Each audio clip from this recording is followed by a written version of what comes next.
নহ'ব হিন্দু বাংলাদেশ সংস্থাপন কৰিব দিয়া নহ'ব। চব কা আইনৰ অধীনত ইমিগ্ৰেশ্যন আৰু বিদেশী ৰেহাই আদেশৰ জৰিয়তে 2024 চনৰ 31 ডিচেম্বৰ পৰ্যন্ত অৰ্থাৎ 53 বছৰ অতিৰিক্ত বিদেশী বোজা অসমৰ বুকুত জাপি দিব বিচৰা সিদ্ধান্ত যি নৰেন্দ্ৰ মোদী চৰকাৰে এইখন জাতিদ্ৰোহী বিজেপি চৰকাৰে সিদ্ধান্ত গ্ৰহণ কৰিছে। ইয়াৰ বিৰুদ্ধে আমাৰ ৰাজ্যজুৰি কৃষক মুক্তি সংগ্ৰাম সমিতি আৰু ছাত্ৰ মুক্তি সংগ্ৰাম সমিতিৰ প্ৰতিবাদ অব্যাহত আছে।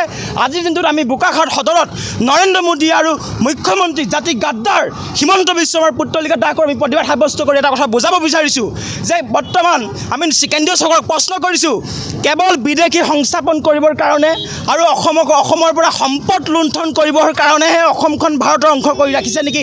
এই প্ৰশ্নৰ উত্তৰ নৰেন্দ্ৰ মোদী অমিত শ্বাহে দিব লাগে। কাৰণ অসমৰ বুকুৰ পৰা সম্পদ লৈ যাব, অসমৰ বুকুৰ পৰা ৰাজনৈতিক অৰ্থনৈতিক অধিকাৰ কাঢ়ি লৈ যাব আৰু তাৰ বিনিময়ত আমাৰ চিৰদিনৰ কাৰণে অনন্তকালৰ কাৰণে অসমৰ বুকুত বিদেশীৰ বোজা জাপি দিব।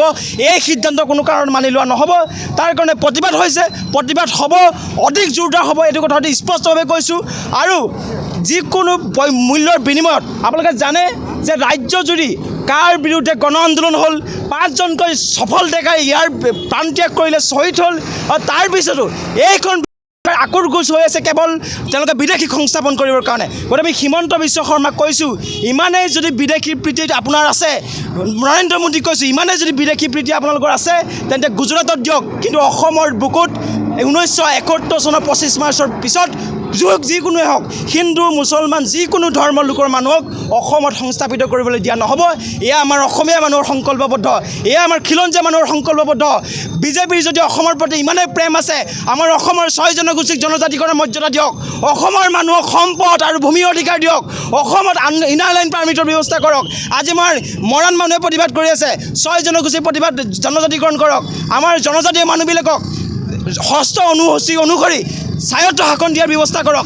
এই ৰাজনৈতিক অধিকাৰবিলাক, এই অৰ্থনৈতিক অধিকাৰবিলাক বিজেপি চৰকাৰে, কেন্দ্ৰীয় চৰকাৰে দিব নিবিচাৰে।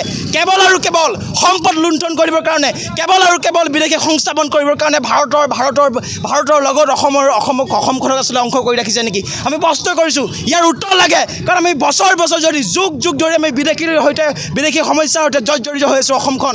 গতিকে ইয়াৰ উত্তৰ লাগিব। ইয়াৰ উত্তৰ নোহোৱালৈকে কা বিৰোধী সংগ্ৰাম অতি শক্তিশালী হ'ব, জোৰদাৰ হ'ব আৰু অসম অশান্ত হোৱা পৰ্যায়লৈকে যাব। এইটো কথা আমি স্পষ্টভাৱে কৈছোঁ।